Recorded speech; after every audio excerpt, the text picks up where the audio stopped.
How to fix Instagram if it says couldn't refresh feed on an Android phone. Hello guys, in today's video I'm gonna show you how to fix this problem easy and quick on Android phone. First, open settings, scroll down until you find apps and then click apps again, and here type Instagram, click on it, click force stop, go to storage, clear cache.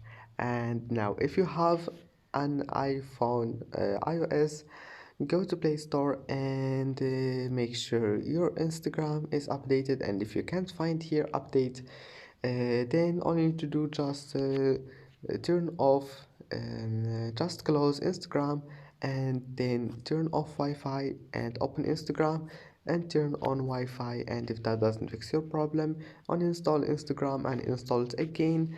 And that's it. Don't forget like and see you in the next video.